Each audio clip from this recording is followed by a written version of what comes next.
Nós implementamos com o Java, porém nós construímos como os algoritmos, tá? Quando a gente tem lógica de programação, a gente aprende a lógica de como programar. O que é programar? É construir algoritmos. O que são algoritmos? Algoritmos são o passo a passo que nós damos para resolver um problema, né? Então, nós resolvemos esse problema através dos algoritmos, né?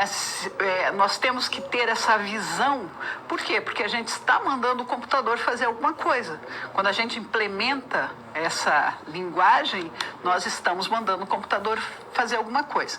Então, só lembrando, né, que o Java trabalha aí com algumas... com kit de ferramentas, que é o JDK, né? Nós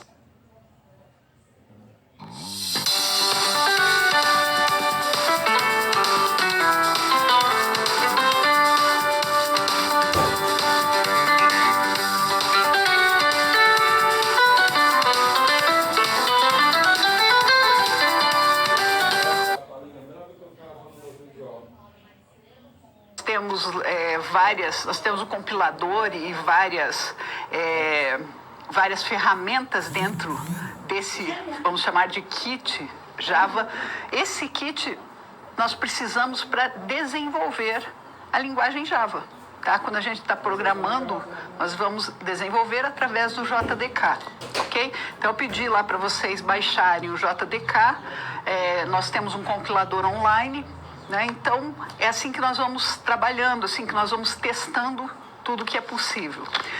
Outra situação, agora nós temos o JRE. O que é o JRE? Bem, o JRE para ele, é o Java Runtime Execution. Então, quando a gente fala do JRE, é o quê?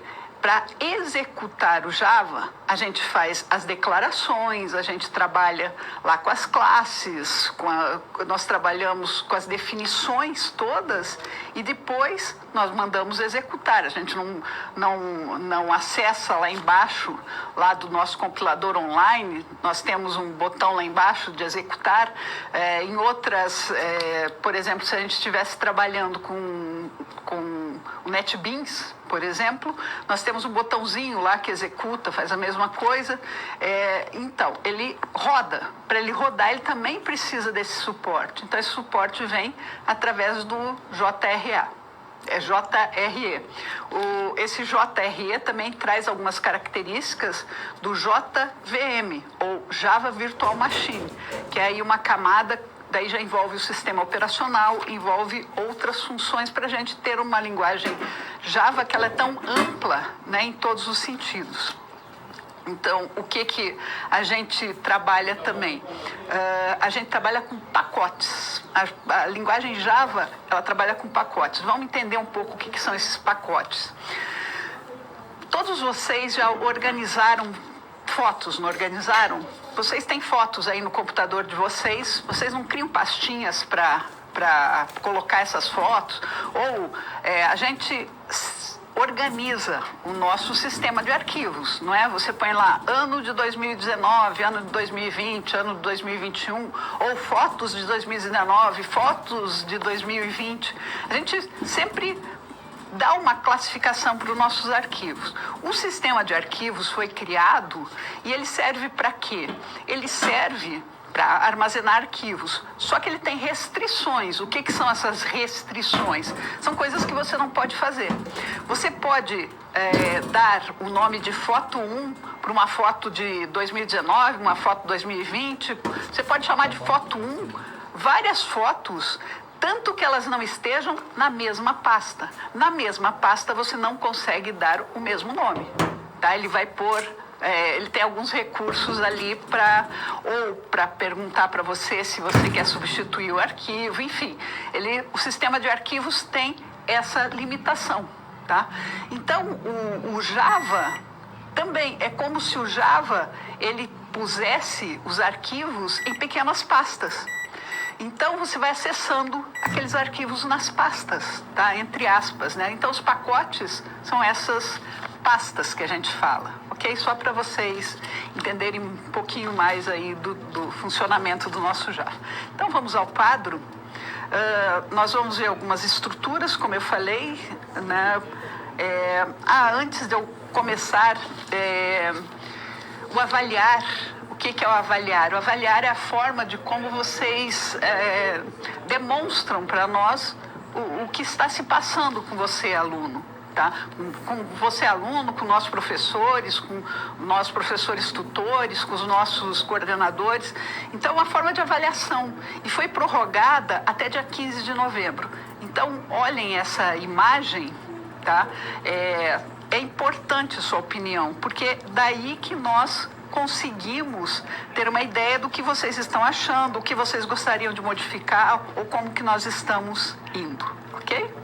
Então, avaliar é muito importante, tanto para você, tanto para vocês, né, para vocês dizerem o que está acontecendo, quanto para nós também sabermos, né, e se tivermos que fazer correções, nós faremos em cima do que vocês disseram. Por isso é importante a participação de todos, ok? E foi prorrogado. Então, vamos contextualizar, vamos ao quadro.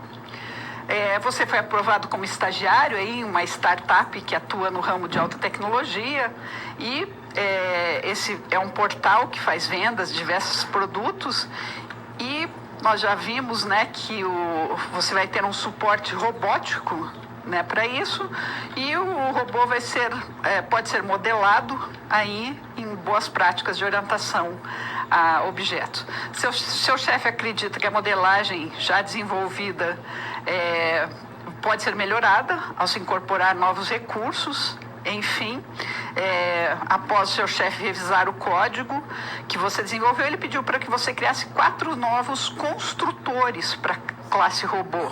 Nós vamos ver o que realmente são esses construtores, né? Então, você vai criar novos construtores. Nós vamos fazer um exemplo aqui de construtores. Bem como definisse alguns atributos como constantes, argumentando que isso impedirá eventuais erros de código. Quanto ao método move, né, que o robô se move, ele gostou, quer que você faça a sua sobrecarga. Então, nós temos aí algumas palavras novas que nós vamos trabalhar hoje. O seu chefe percebeu que você colocou o ponto de entrada da aplicação, o método main, dentro da classe robô, ele não gostou. Então, você está programando sua aplicação em nuvem, utilizando o compilador web, sabendo que a sua aplicação crescerá muito ao longo do tempo, pediu que instalasse algum IDE em seu computador, justificando que o IDE instalado localmente lhe dará um suporte melhor. Ok? Então, esse é o nosso contexto aí do robô. É claro que nós não vamos fazer essas implementações todas, vocês têm o suporte do livro, vocês têm que procurar o livro.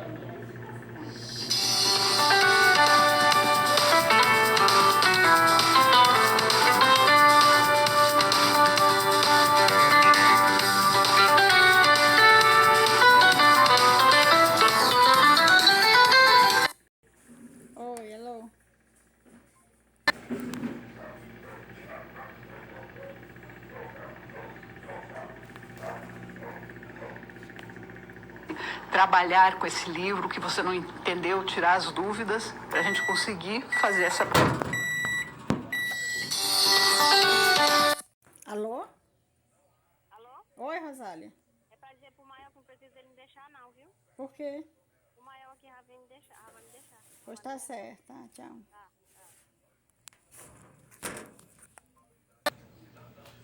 Programação correr como deve correr. Então, vamos voltar ao quadro. Você viu que o teu chefe lá falou nesses construtores e sobrecarga. Então, vamos explicar um pouquinho o que é isso. Uma linguagem orientada a objetos utiliza diversas abstrações. Lembram que nós já falamos na aula passada dessas abstrações para representar modelos do mundo real e imaginário. IDE é um ambiente que auxilia muito a vida do programador. E um bom ambiente de desenvolvimento colabora com diversos recursos. Então, realmente, nós temos vários exemplos de IDEs aí, você pode trabalhar com muitos. Então, na análise estruturada, a construção de modelos retrata o fluxo e o conteúdo das informações utilizadas pelo sistema. Isso aqui é numa análise estruturada, quando a gente fala, por exemplo, da linguagem C, da linguagem Pascal. Agora, na análise orientada a objeto, modelos de análise, projeto e programação são baseados na composição e na interação entre as unidades do software chamadas de objetos. Então, quando a gente fala de programação orientada a objetos, nada mais são que é uma forma que os objetos se comunicam. Então, a orientação a objeto tem isso, tá? Nada mais é que uma forma que a gente vai criando para que os objetos se comuniquem. Então, não é tão difícil, é um paradigma, né? Ou seja, uma outra forma de programar. Vamos voltar ao quadro. Opa, pulei.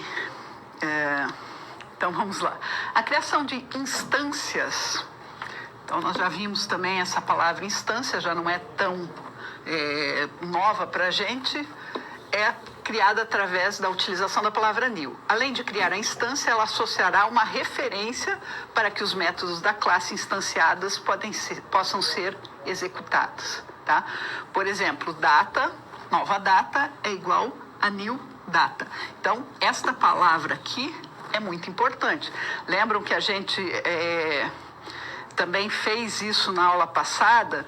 Então, uma pessoa qualquer seria uma nova pessoa. Então, aquela nova pessoa teria um nome, um endereço, um telefone, algumas características.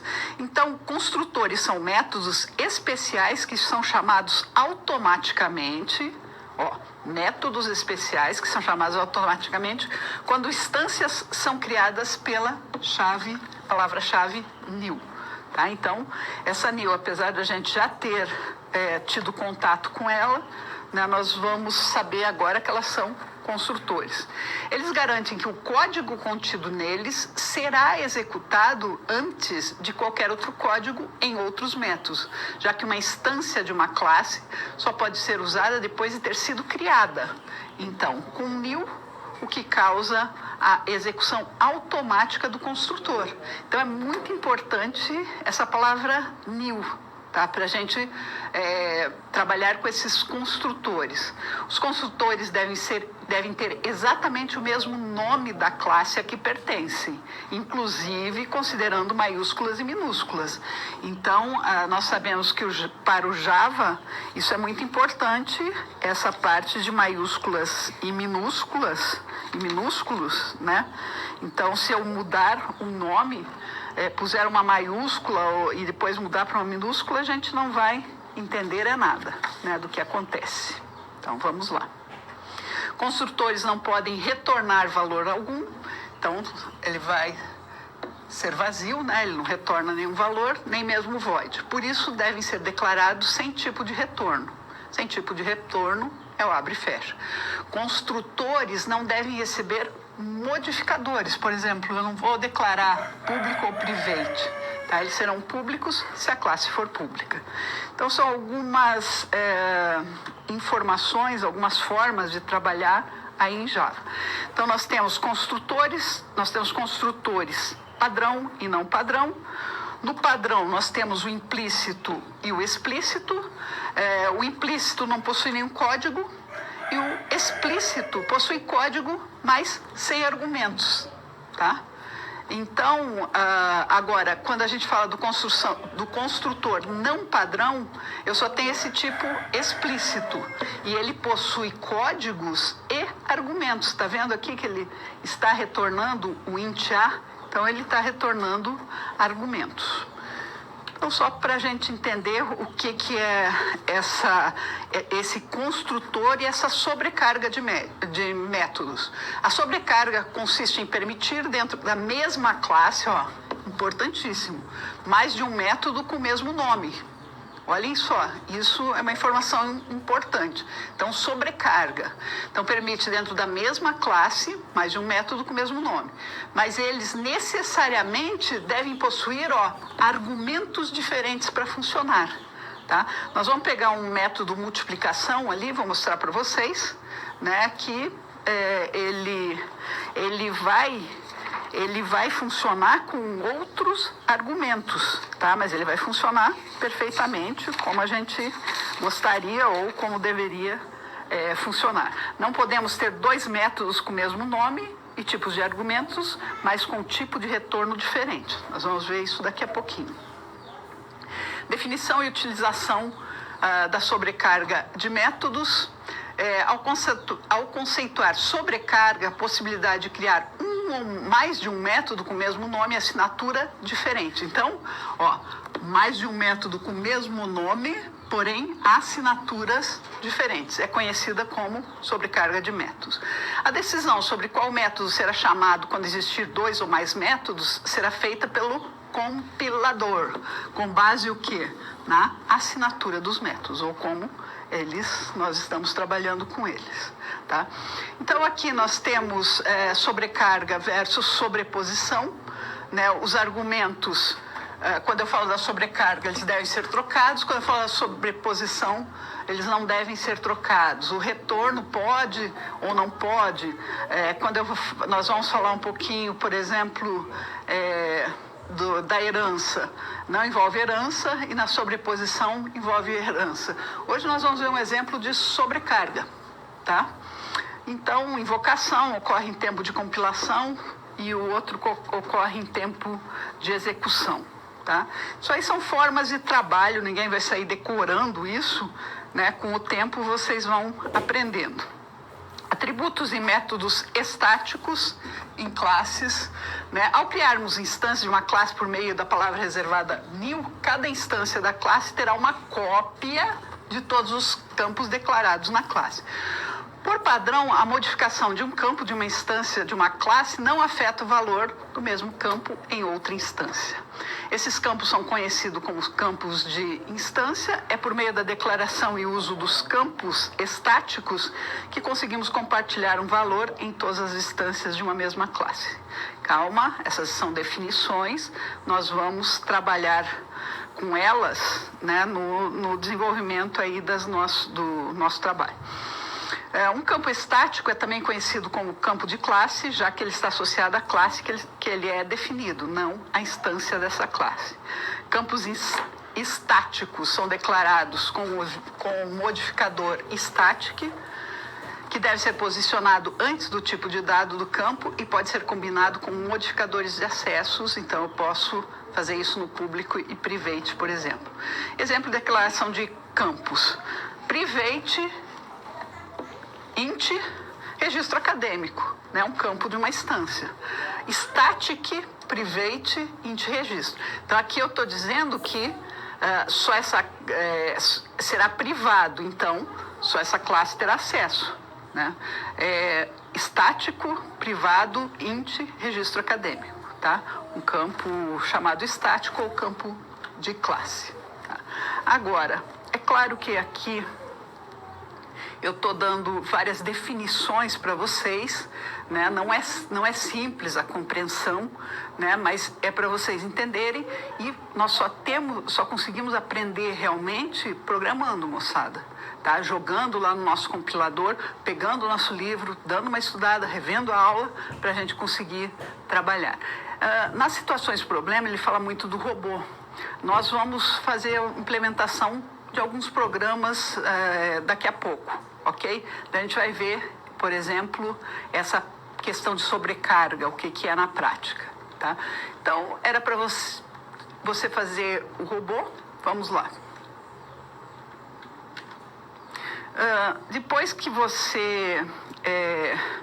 o que você tinha que escolher? Né? Foi dito lá que o IDE, né, melhor atenderia. Você pode instalar Eclipse, NetBeans, IntelliJ. Eu gosto de trabalhar com NetBeans.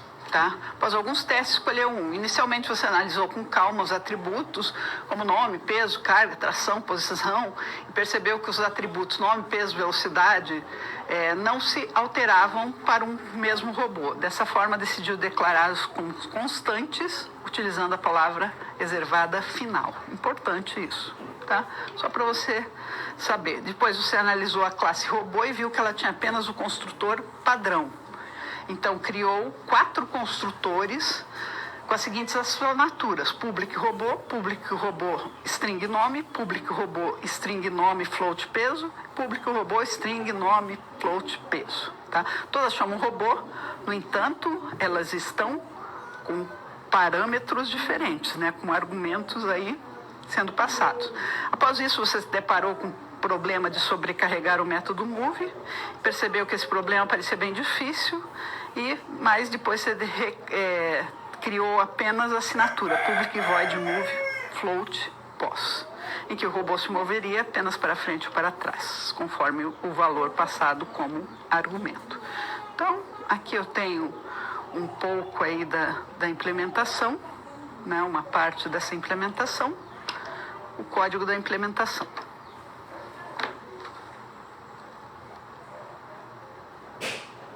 Agora nós vamos ver, então nós vamos fazer uma correlação com aquelas estruturas que nós já vimos em outras linguagens. O C, então, aquelas estruturas, aqueles laços, aqueles controles de fluxos que nós já estamos razoavelmente acostumados a trabalhar. Então vamos ao quadro, vamos ver estruturas de controle, tomadas de decisão e laços de repetição. Tá? Então, são algumas possibilidades que nós temos aí dentro. Estruturas básicas, a utilização de estruturas básicas, mas que são de extrema importância, pois rompem o fluxo linear do código, tornando mais dinâmico. Tá? A linguagem Java é fortemente tipada, ou seja, todos os tipos das variáveis são importantes para a manipulação de dados e devem ser declarados no início de criação da variável. Então, cuidar, né, que maiúsculas e minúsculas são importantes e você deve declarar tudo antes. Lembram o comando if e else? Né? Então, o if e else a gente já conhece, já trabalhou com C, então, né? O if, se for verdade, ele vai seguir por um caminho, né? Aqui, ó, se for verdade, então ele vai fazer C1, fechei. O if e com else, se for verdadeiro isso, eu faço C1, se não, eu faço C2, tá? Então, aqui nós temos, né, todas as formas de representação, if, else, nós podemos ter os ifs e os elses alinhados aqui para nós trabalharmos. Então, são definições aí das decisões básicas, né, de computação. E esses 3 comandos, eles fazem o quê? Eles rompem o fluxo sequencial de um código, né? Se é verdadeiro, né? Se uma determinada condição for satisfeita. Assim, se o valor D1 for verdadeiro, o comando C1 será executado. Se o valor D1 for falso, um outro comando será executado. C1, C2, C3, C4 indicam comandos a serem executados. D1 e D2 indicam tomadas de decisão. Os comandos, como que a gente declara, né, no Java, if uma condição, né, então eu faço algo, uma sequência de comandos. Se a explicação lógica A, então eu faço a sequência de comandos A. Se não, eu vou não esquecer, ó, que eu abro aqui e fecho aqui. Tá? Se eu tiver só o if, abri aqui e fechei aqui. Se eu tiver o if e o else, eu abri de novo no else, fechei. Tá? Aqui a mesma coisa, if else, então abri a primeira, fechei. Fui para o else, também não satisfez, abri e fechei. Se não satisfez, abri e fechei de novo. Ok? Esses são os comandos, if else e if else. O comando switch, né? O comando switch, ele apresenta para nós o que? Algumas possibilidades, né? Ele simplifica as coisas para nós enquanto programador, quando existe mais de 2 comandos. Então, ele sempre é utilizado com aquele break, apesar do break ser opcional, né? Depende, mas eu tenho o switch, a variável. Então, caso V1, eu tomo uma atitude. Se você, por exemplo, se eu fosse fazer um menu, entrar, não, vamos falar de uma conta, saldo, 2, poupança, tá? Eu vou usar um case, né? Porque eu vou ter 3, 4, 5, 6. Quantas opções eu tiver no menu, o case funciona bem para nós, né? O switch case. Então, eu tenho uma condição, né? E se essa condição, enquanto satisfizer essa condição, a gente vai trabalhando, ok? Eu posso ter mais de né? Posso ter o switch case default, né? Que nós também utilizamos. O case, comando 1 e o break, tal, comando, caso o valor N, comando N, né? Se for a opção 6 que você escolher, então eu vou fazer o que for determinado. Às vezes eu tenho um valor default, né? Porque se não for nenhum dessas escolhas, eu tenho um caso padrão, que será o meu modelo.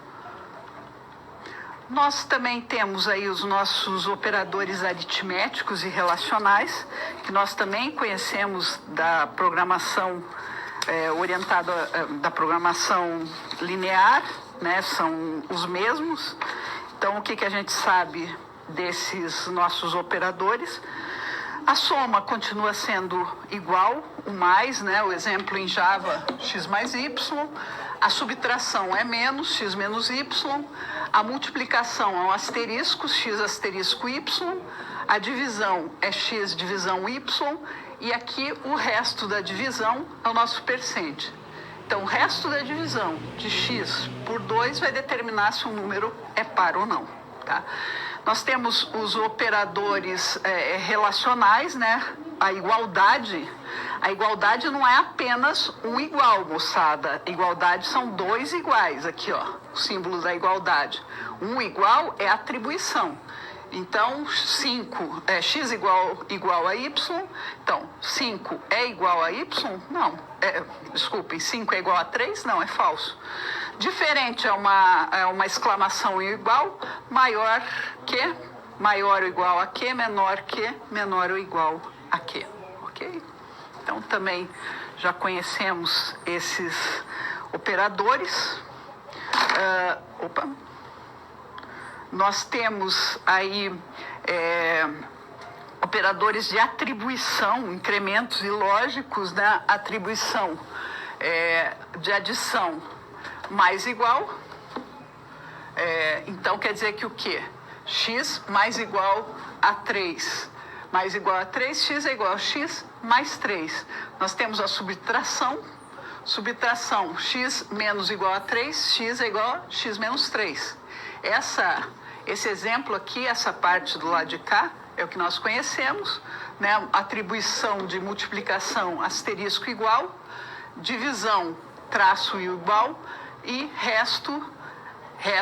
atribuição de resto igual, tá? Nós temos também como trabalhar com decremento, com incremento e decremento, né? Por exemplo, mais x em Java, ele incrementa de 1, então utiliza x na expressão atual. O pós-incremento, vejam que o mais x incrementa em 1. Agora, o x mais, ele utiliza x na expressão atual e então incrementa x em 1, tá? Aqui é o contrário, hein? Mais x e x mais. Tá? A gente tem que ver isso na prática aí para entender.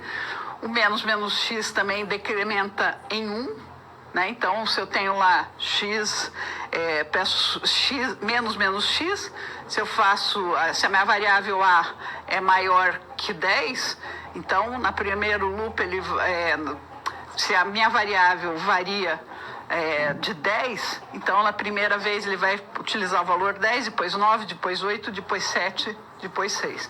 O x menos menos, que é o pós-decremento, utiliza x na expressão atual e depois decrementa. Então, nós temos que tomar esse tipo de cuidado aí quando a gente fala dos operadores. E os operadores lógicos, né? O E lógico, os símbolos são dois Es comerciais, né? Aquele símbolozinho ali. O ou lógico são dois traços, né? E a negação é o não, né? O nosso negado. Então é uma exclamação. Isso nós temos que ter essa clareza aí do que nós estamos fazendo.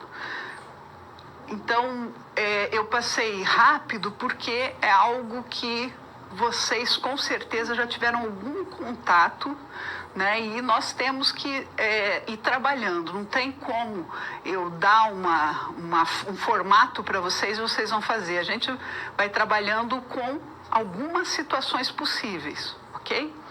Então, vamos lá.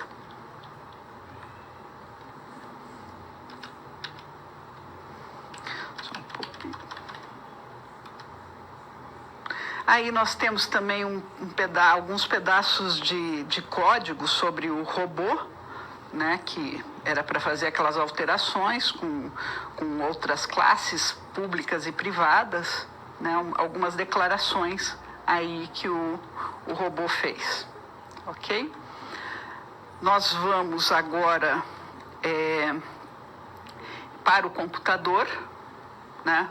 Vamos fazer aí alguns exercícios só para mostrar o que a gente viu até agora, ok?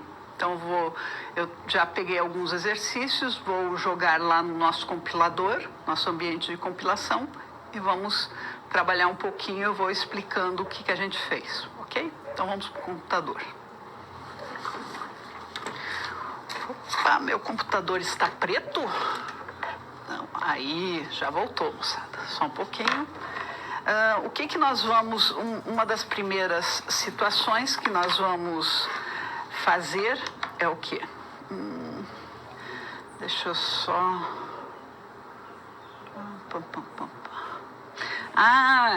por que eu parei aqui? Lembrei agora. Que na aula passada, não sei porquê, o nosso ambiente não estava rodando, o código está certinho. Tá? Aqui nós já vamos aproveitar e nós criamos, né, com a palavra new, nós fizemos a classe do nosso robô, né, e criamos dois robôs diferentes, tá? Com características diferentes através do new robô. Então, eu vou chamar aqui o nosso ambiente, só um pouquinho, moçada, só para a gente... chamar lá o nosso editor, o JDoodle, tá? Então, abri ele, vou só mostrar para vocês que o programa funciona, né? Opa, ppublic, ele não vai funcionar, né? Então, aqui só para a gente ver um pouquinho da aplicação do nosso new, né? Quando a gente faz a gente cria aí, que é muito importante, né? Deixa eu só passar um pouco mais aqui, só mostrando para vocês. Eu fiz uma classe pública robô. Esse robô tem um nome, tem uma cor, tem uma velocidade, tem um nível de bateria, tem o tipo de tração, tem antena, né? Daí eu vou public void print status, né? Vou declarar, vou pedir para ele fazer o quê? Ele realmente imprimir esse status, né?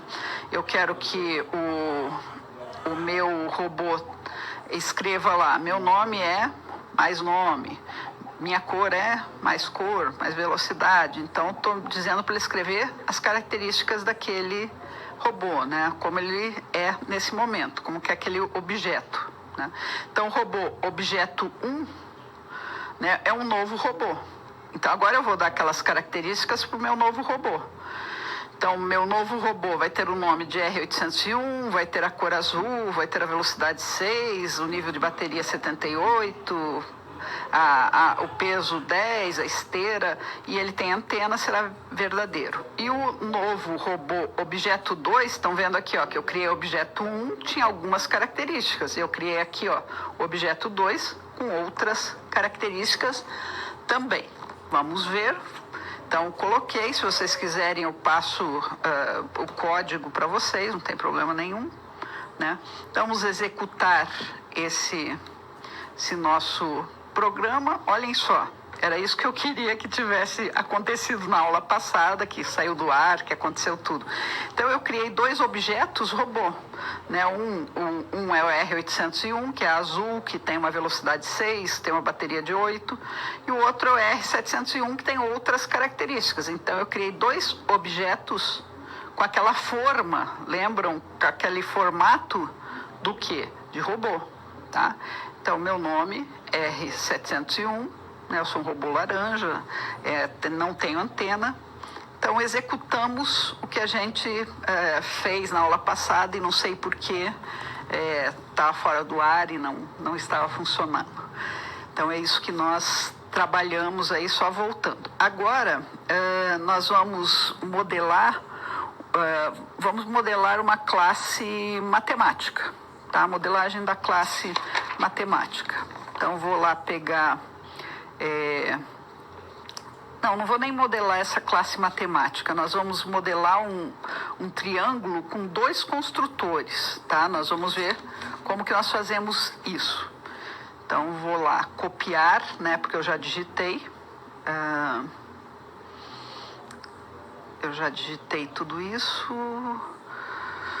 Vou lá com o meu triângulo. Então, nessa modelagem de triângulo com 2 construtores. A gente não acabou de falar que os construtores, nós usamos o nil. Então, vamos lá ver como é que nós trabalhamos. É claro que aqui, nesse exemplo, né, ele vai trazer esses lados do nosso triângulo. Peraí, deixa eu jogar lá no nosso compilador. Copiei. Vamos lá.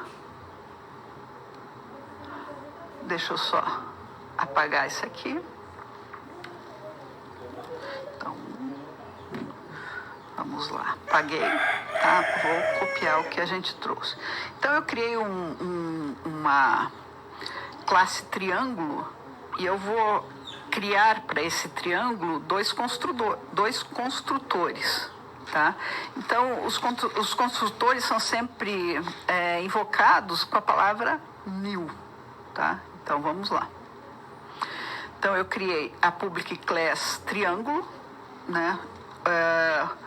O triângulo, ele tem um lado A, tem um lado B e tem um lado C. Até aí, perfeito. Agora, eu crio um public triângulo com double lado. Ótimo. Esse lado A vai ser igual ao lado, esse lado B vai ser igual ao lado. Nós vamos, na sequência aí das nossas aulas, aprender também esse this, ok? Lado A, lado B e lado C vai ser igual a A. Depois nós criamos um public triângulo também com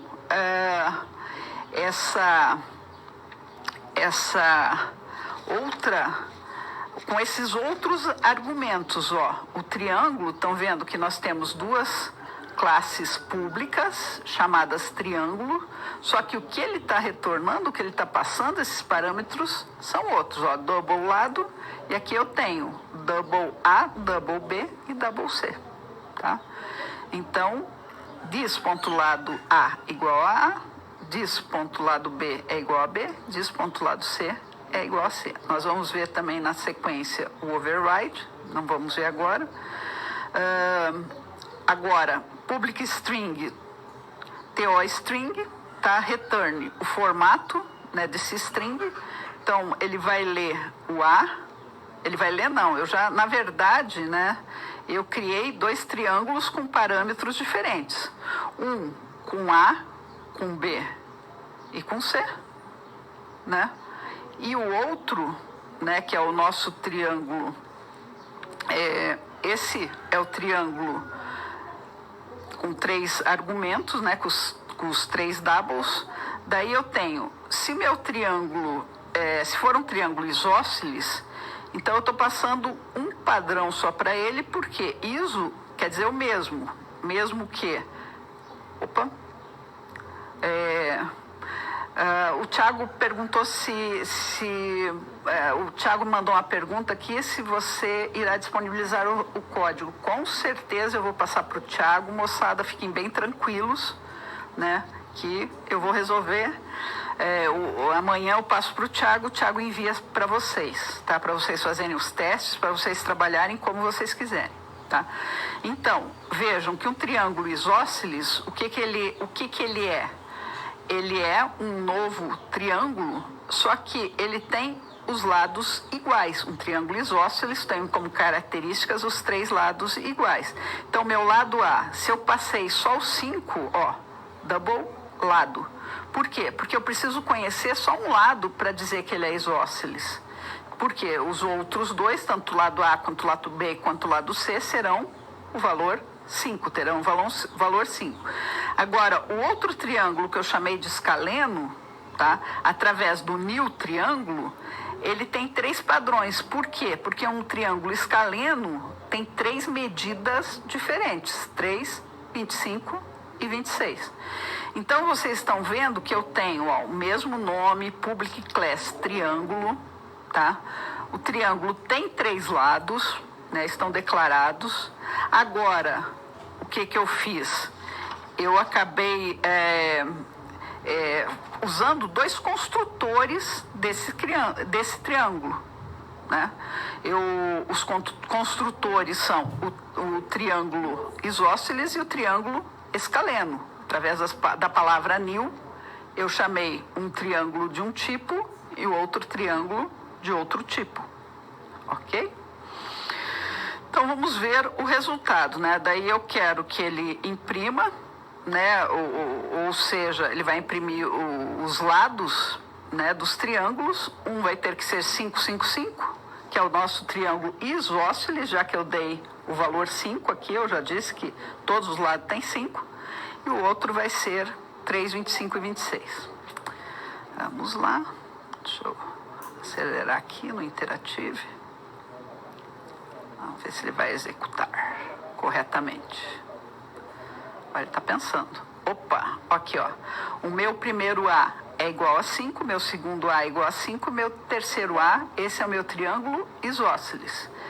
E, só voltando aqui um pouquinho, ó, estão vendo que eu passei, ele tinha que me dizer que os 3 lados do triângulo são 5. Fui eu que passei esse valor para eles. E o outro, ele tem 3 lados diferentes, que é o meu triângulo escaleno, de 3, 25 e 26.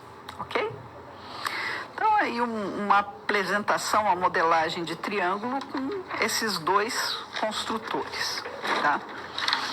Então, eu quero fazer uma pergunta e 1 minutinho para vocês responderem, tá? Se vocês entenderam esses comandos, tá? Apesar de vocês não entenderem todo o global, porque a gente tem que ver algumas partes ainda, quero saber se vocês conseguem avançar, se vocês estão entendendo como que a gente está trabalhando.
Bem, agora nós vamos falar sobre a reutilização, reaproveitamento, né, dos códigos. Sempre que a gente fala na linguagem de programação, na linguagem Java, né, o que nós falamos? Sempre fala assim, não, ela é mais fácil ou melhor porque nós podemos reaproveitar partes dela. Como que nós fazemos esse reaproveitamento? O que é isso de reaproveitamento? Então vamos ao quadro para entender.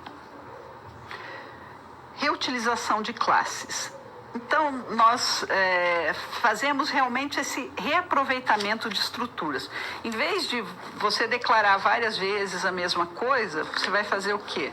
Você vai declarar, vai fazer esse reaproveitamento. Agora, como que a gente faz isso? O que são modificadores de acessos?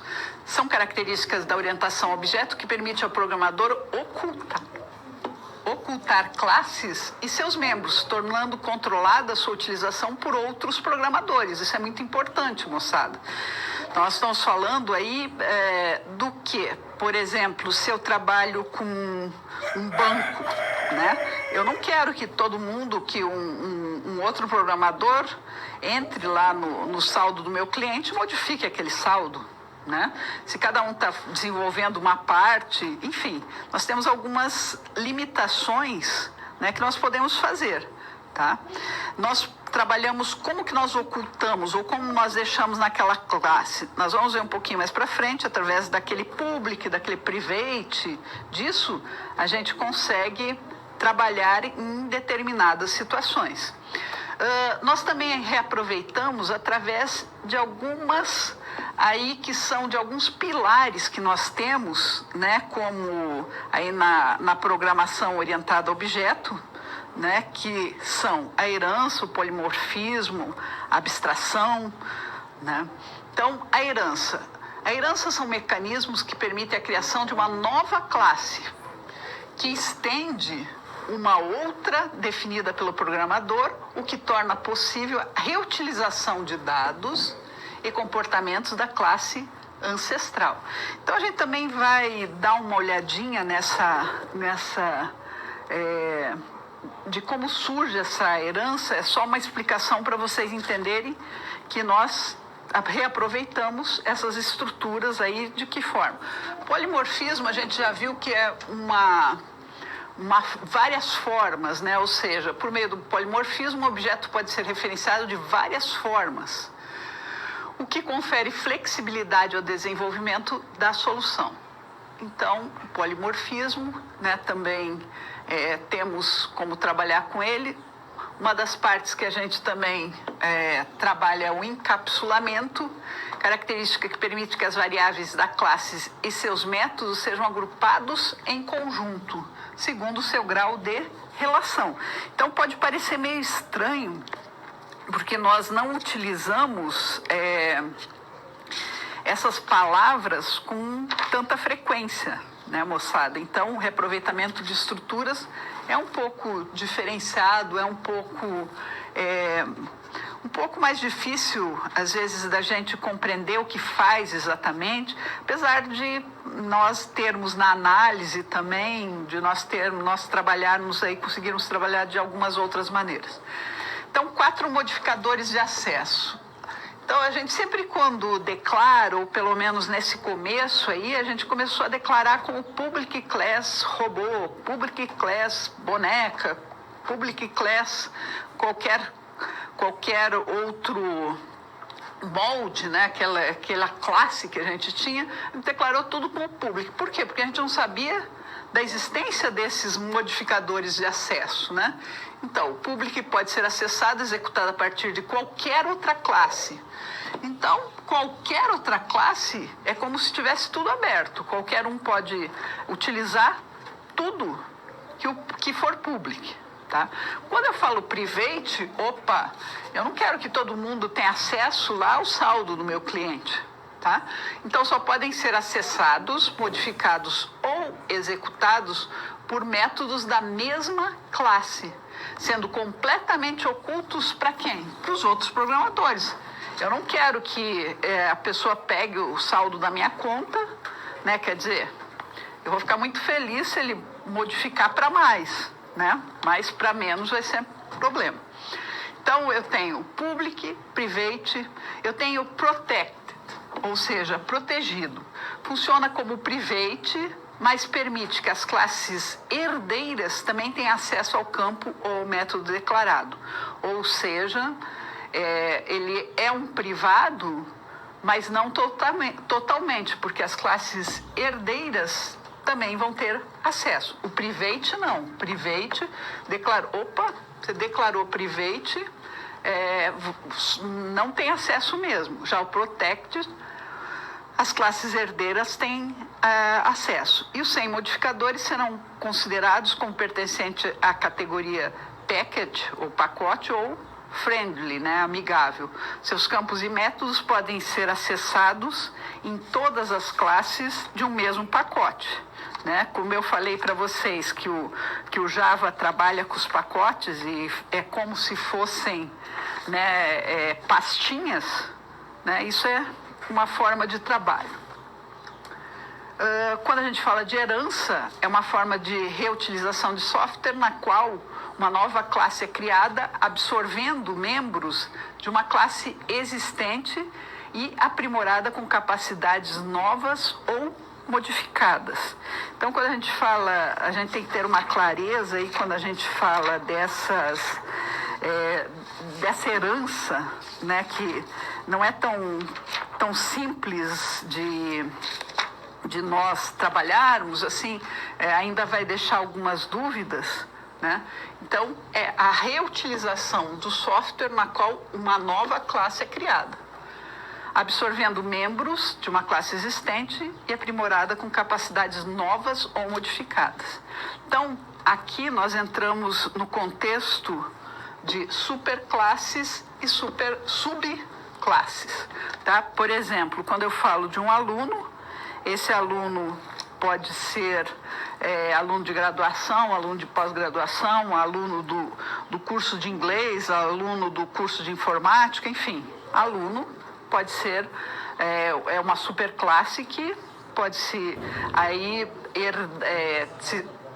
transformar em outras subclasses, tá? Forma, quando eu falo de formatos, né, de forma em termos de formatos, estou falando quais são as formas que a gente conhece. A gente conhece círculo, retângulo, triângulo, quadrado, são formas. Financiamento, como eu falo de financiamento, eu posso falar financiamento do carro, da casa, da televisão. Funcionários, nós temos aí as diversas subdivisões. Ele pode ser gerente, pode ser chefe de setor. Quando eu falo de uma conta bancária, estou falando da conta corrente, da conta poupança. Então, a gente tem que ter essa clareza, né? A utilização de herança permite que classes mais genéricas sejam reaproveitadas para compor classes mais específicas, o que confere segurança. Tá? Então, isso é muito importante, segurança e racionalidade ao processo de desenvolvimento de aplicações. Tá? Então, nós temos herança implícita e herança explícitas.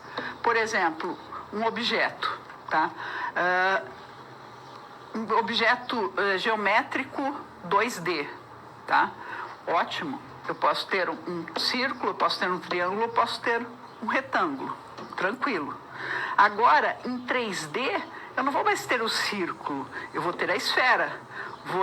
Não vou ter mais um triângulo, vou ter um tetraedro.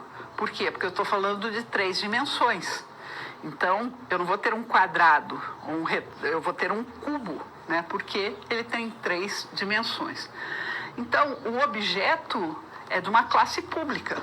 Tá? Se eu falar esse objeto, ele foi definido, né, com algumas características, elas podem ser herdadas, né? É uma classe pública, qualquer um pode ir ali e pegar, né? Então, é uma questão da gente entender as diferenças, o que pode realmente ser herdado, tá? Então, por exemplo, se eu tenho aqui um objeto, esse objeto a gente falou hoje ainda que ele pode ser caractere, pode ser booleano, pode ser um número, pode ser string, pode ser matemático, pode ser uma série de situações. Um número, esse número pode ser inteiro? Pode. Ele pode ser short, ele pode ser long, ele pode ser float, ele pode ser double, ele pode ser qualquer coisa dessas. Mas os números podem ser assim, ok? Então, encerrou aqui. Nos números, eles vão ser assim. Então, é só uma visualização assim para vocês entenderem as classes, né, o que está acontecendo ou como funciona. O que é o polimorfismo? É a capacidade de um objeto poder ser referenciado de várias formas. Tá? Quando a gente fala de polimorfismo, são várias formas. O que não quer dizer que o objeto fica se transformando. Tá? Não estou falando isso. Estou falando que ele pode ser referenciado. Tá? Ou seja, ele é de um tipo, né? Mas ele pode ser referenciado de várias formas. Ao contrário disso, um objeto nasce de um tipo, tá? E morre daquele tipo. Ou seja, quando eu declaro aquele tipo daquele objeto, ele vai ser sempre assim. O que pode mudar é a maneira como nos referimos a ele. Eu não estou mudando ele, eu estou mudando a maneira como nos referimos a ele. Poliformismo permite a manipulação de instâncias de classes que herdam de uma mesma classe ancestral de forma unificada. Podemos receber métodos que recebem instâncias de uma classe C. E os mesmos métodos serão capazes de processar instâncias de qualquer classe que herde da classe C, já que qualquer classe que herde de C é um tipo de C. Então, se eu estou falando de C, eu vou trabalhar com aquela classe mesmo. Então, todas as classes que herdarem é classe do tipo C. Tá? Não é tão simples da gente entender, mas a gente vai ver de algumas formas. O encapsulamento é ocultar dados através de métodos de modo que sejam inacessíveis, principalmente a outros programadores, a outros objetos e é a base fundamental, tá? Então, os atributos e os métodos. Aqui eu tenho uma classe, né? Que ela tem os atributos e os métodos. Eu vou fazer o encapsulamento em nível de classe. Eu posso fazer também as interfaces e as classes. Aqui dentro de uma biblioteca eu posso fazer o encapsulamento a nível de biblioteca. Então, eu posso trabalhar de diversas maneiras com todos esses modificadores de acesso. Então, eu posso trabalhar com eles, eu posso fazer essas heranças, polimorfismo, mas isso a gente só vai aprendendo na prática, moçada. Tá? Hoje a gente vai começar a trabalhar com isso, mas assim, tem N situações para você entender mesmo o que herda, como que herda. Não é tão simples, tá? A gente tem que pegar, tem que reler, tem que pensar nos conceitos e tentar implementar esses conceitos para entender. Eu gostaria aqui de dar um exemplo de cada situação, mas a gente não consegue, né, em função do tempo. Então, vou trazer alguns exemplos para vocês.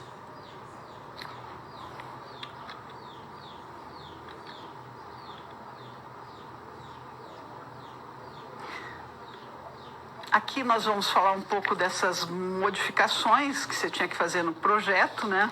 Organizar o projeto utilizando estruturas de pacote, é uma das possibilidades. Criar modificadores de acesso que sejam adequados aos atributos e os métodos.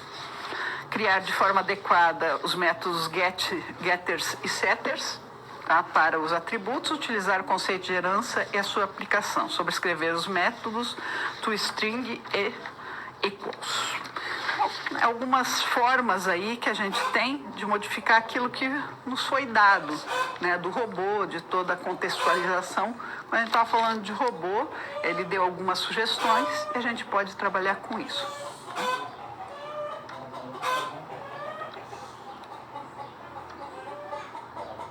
Agora nós vamos ver um pouco mais do polimorfismo. Tá? Vamos só ver mais profundamente, vamos ao quadro. Que no polimorfismo nós também podemos trabalhar com polimorfismo com sobrecarga, permite ter funções com o mesmo nome, funcionalidades, similaridades em classes distintas. Polimorfismo paramétrico permite ter funções com o mesmo nome, porém com parâmetros diferentes. E polimorfismo de herança, tá? Que permite a definição de um método em classes herdeiras de uma classe básica. Isso nós estamos falando aí da especialização. Então, nós vamos agora para o computador para trabalhar um pouco desses conceitos, né, que a gente acabou de ver. E nós vamos trabalhar um pouco essa sobrecarga para vocês entenderem um pouquinho do que a gente está fazendo. Então, vamos lá ao computador. Aqui eu estou com o Thiago. Deixa eu minimizar aqui. Tá? Nós vamos...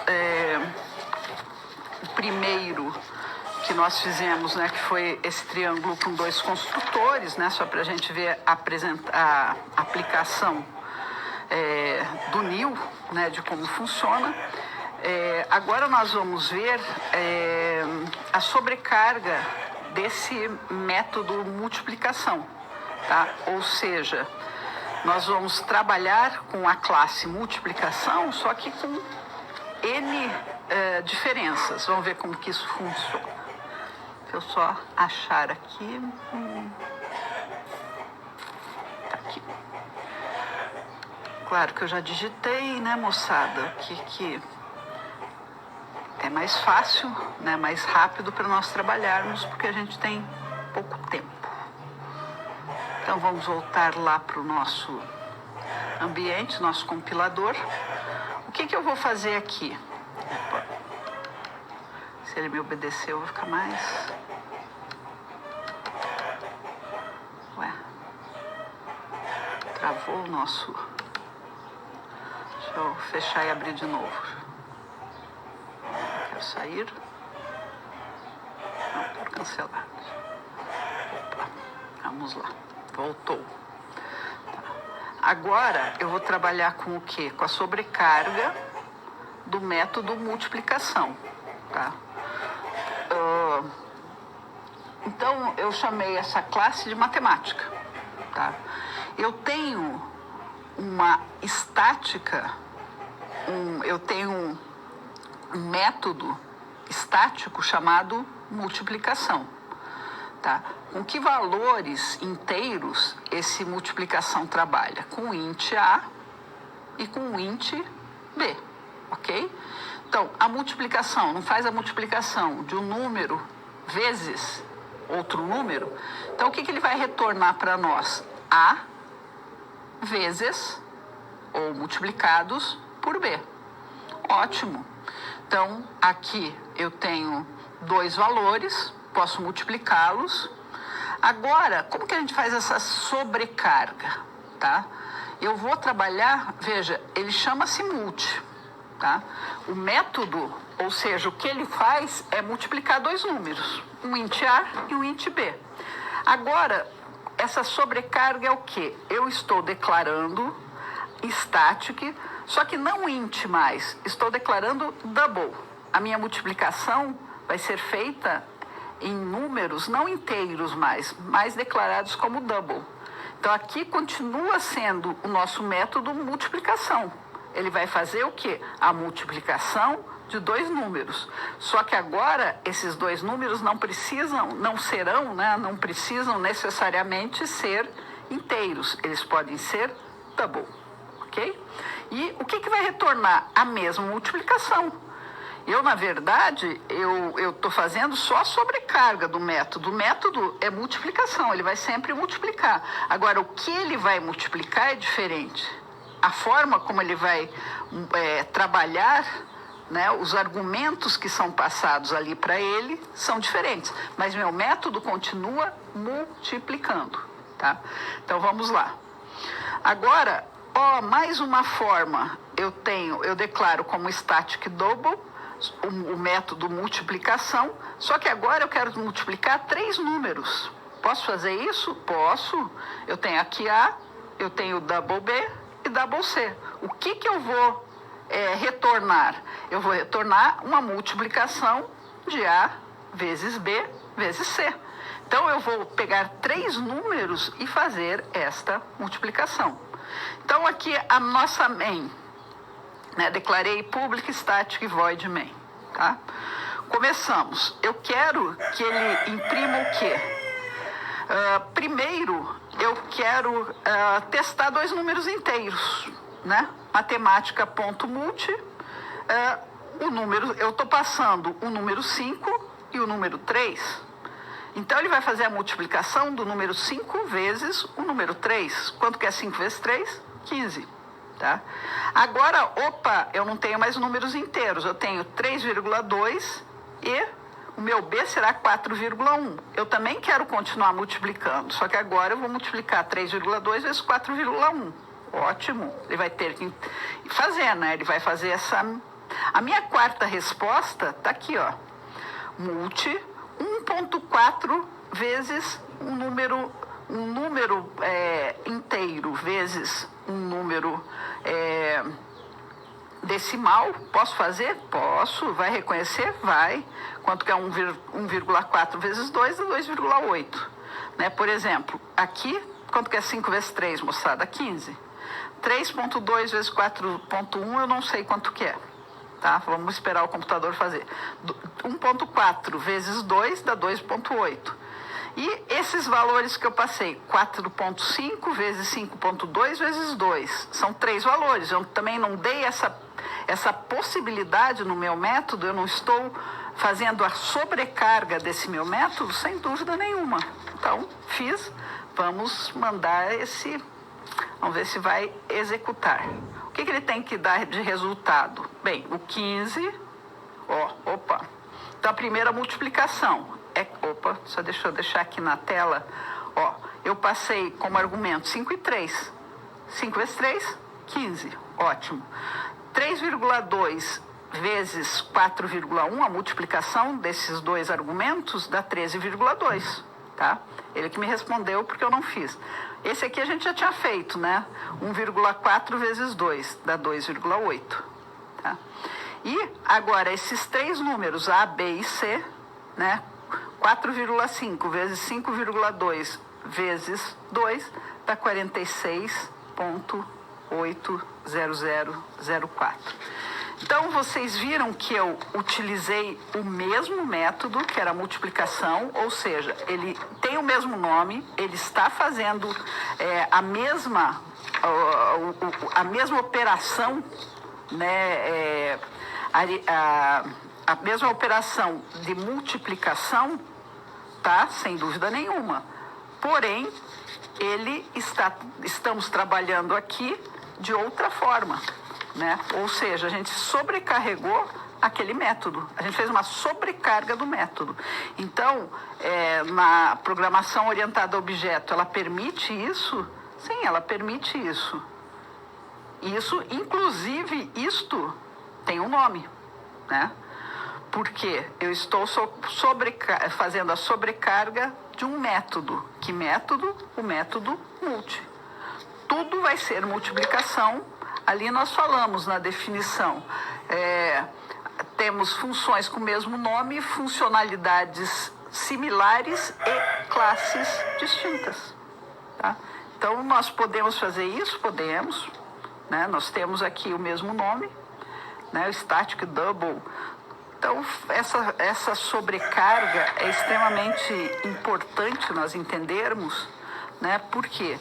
Porque nós conseguimos trabalhar, não tem esse problema na linguagem Java da gente não poder fazer os mesmos nomes, né? E eu não mudei nada, eu mudei o quê? Eu mudei apenas os parâmetros, tá? Eu continuei escrevendo multi, só mudei o que tinha ali dentro. Agora, a gente vai fazer um exemplo de encapsulamento. Quando nós falamos de encapsulamento, né, e nós, nesses novos...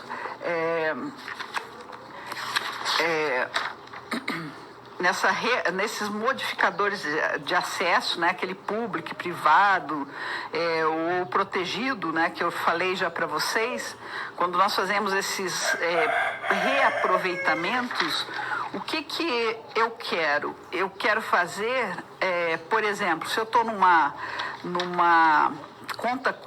conta, né, se eu sou responsável por fazer o saldo, tá, da pessoa, se a pessoa deposita um valor, né, eu vou dizer que o saldo dela, ela está investindo numa poupança, vamos dizer que ela deposita na poupança. Se ela depositou na poupança, essa poupança vai render. Então, se ela depositou R$100, se eu disser que haverá mais 10% desse valor por mês, então o saldo dela será 110, ok? Mas o que eu vou fazer com esse saldo? Eu não quero que a pessoa, todos os outros programadores, vejam esse saldo, né? Então, eu vou fazer uma classe privada desse saldo. Esse é um exemplo, né? Agora, nós vamos encapsular tudo isso, né? Ou seja, vamos encapsular nossa classe, né? Isso eu dei um exemplo de saldo, né? Mas eu posso pegar outras declarações, né? Só que eu vou fazer elas encapsuladas, tá? Ou fazer que o único meio que eu consiga alterar os atributos nela contidos sejam através dos seus próprios métodos. Então, vamos ver como que funciona isso. Então, deixa eu... Tá aqui, só um pouquinho, moçada. Vamos ver se eu deixei.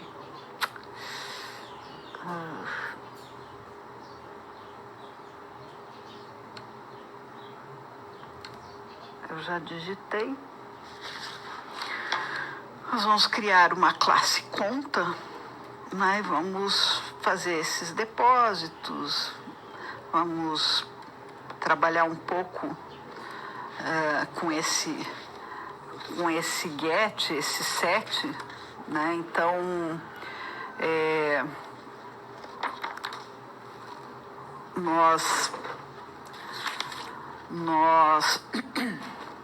deixa eu copiar aqui, nós vamos trabalhar com isso, só um pouquinho. Deixa eu entrar lá no nosso compilador. Opa, acho que eu já tinha copiado aqui. Então, eu criei o meu public class conta, né? Agora eu vou dar os atributos, né, dessa conta, que é o private saldo, double, né? Eu quero trabalhar com double, o saldo igual a 0. Private string nome, esse saldo pertence a uma pessoa. Eu tenho uma declaração de métodos, né? Os métodos, o deposita, por exemplo, que eu sou responsável pelo módulo deposita, né? E esse módulo vai render, né? Vai render o quê? Ele vai render 10% ao mês, por exemplo. Então, esse saldo é igual a saldo mais valor vezes o 10%. Tá? Eu posso declarar aqui um public double get saldo e return de saldo. Eu falei para vocês que a gente vai ver na próxima aula mais especificamente esse disso, né? Mas eu estou fazendo o quê? Eu estou falando de determinada pessoa, estou trabalhando, né, com o nome e a pessoa vai ter um saldo. Então, get saldo daquela pessoa. Agora, o set nome, né? O set nome, quando eu falo que aquele saldo pertence a uma pessoa, esse nome vai ser igual a N. Então, eu estou criando, estou declarando aqui vários métodos. Né? Então, vamos lá, return o nome. Então, aqui eu fiz o quê? Eu declarei, na verdade, o saldo. Eu criei um get saldo, um set nome, né? Vou fazer um get nome também. A gente vai trabalhar um pouco mais com esse set e esse get, né? Que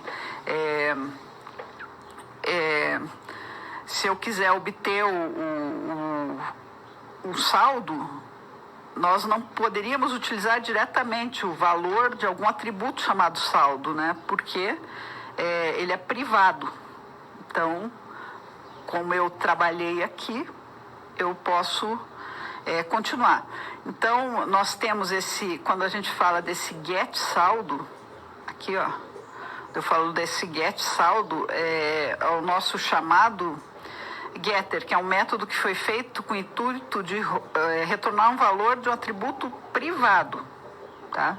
Então, eu uso esse getter, né, que é o método getter, mas a gente utiliza o get. E o set, o que é esse set nome? Tá? O setter, que ele é um método com o intuito de alterar o valor de nosso atributo privado.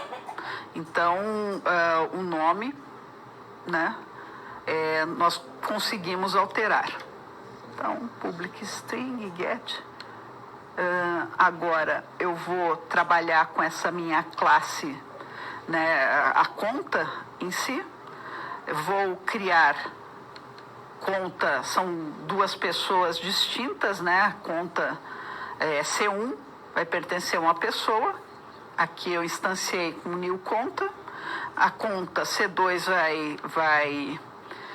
vai ser de outra pessoa, né? Então essa conta vai pertencer a alguém. Então criei. Daí eu vou definindo o nome de ambas aí pelo set.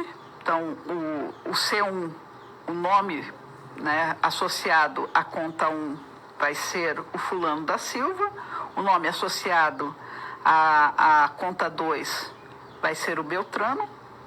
E eu deposito o C1, o nosso fulano da Silva vai depositar 100 e o nosso Beltrano da Silva vai depositar 200. Agora a gente pode mostrar aí o nome, né, e o saldo que a pessoa tem nesta conta. Vamos ver, a princípio tudo está declarado como deve ser. Ver se ele vai conseguir executar. Ó, o que ele fez? Ele fez aquele cálculo C1, nome fulano da Silva. O saldo, ele já fez aquele valor lá vezes 10%, então 10% de 100 é 110, então o saldo nesse momento é esse.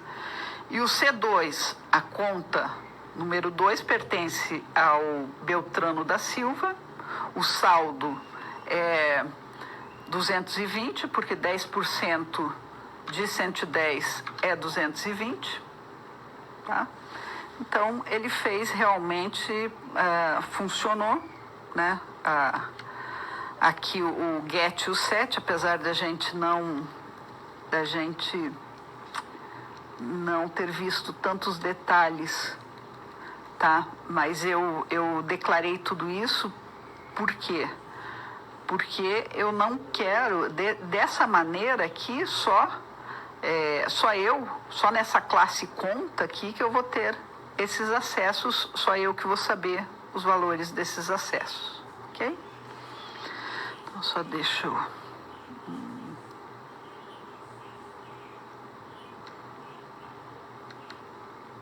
Deixa eu só copiar para cá. Beleza. Então, vou também fazer uma pergunta para vocês aí, pensarem um minuto. Será que vocês conseguem estruturar algo que seja em POO com essas duas aulas? Vocês entenderam o que é um objeto? Agora nós estamos começando a trabalhar aí com os se, então, se não.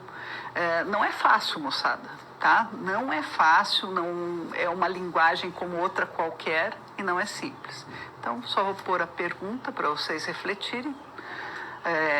Montar estruturas em PO, tá? E agora, estou voltando em vez de ir para frente.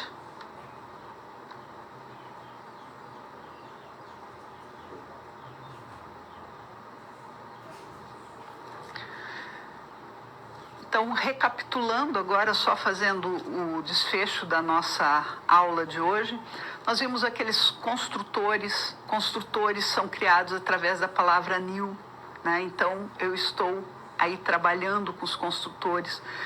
Nós vimos a sobrecarga. O que é sobrecarga? É usar o mesmo nome daquele método, só que os argumentos são bem diferentes. Então, eu posso ter lá meu método multiplicação. O que ele vai fazer em si? Qual a ação que a multiplicação faz? Ele pega 1, 2 ou 3 números e faz a multiplicação. Então, eu posso fazer a multiplicação de 2 números, posso fazer a multiplicação de 3, depende do que eu desejar. Tá? E posso fazer a multiplicação de números inteiros, porque eu defini 2 inteiros, eu defini 2 doubles, eu posso, nos doubles se incluem os inteiros, então eu posso trabalhar com toda essa parte. Vamos voltar ao quadro. As estruturas de decisão, controle e repetição em Java, né, que são as estruturas aí para nós montarmos tudo que nós conhecemos, né, todas as condições, todo o fluxo que a gente vai acompanhar. Se for verdadeiro, eu vou fazer isso, se não, eu vou fazer aquilo. Então, todos esses fluxos, né, seja com os ifs, nós temos depois os controles de repetição. Então, nós temos que pensar qual que é a melhor solução daquele problema, tá? Para utilizar essas estruturas. E por último, a gente fechou aí com a reutilização das classes em Java. Então, moçada, era isso que eu queria trazer. Vocês têm que voltar nos conceitos, têm que estudar e têm que trabalhar na prática. Então, até a próxima aula.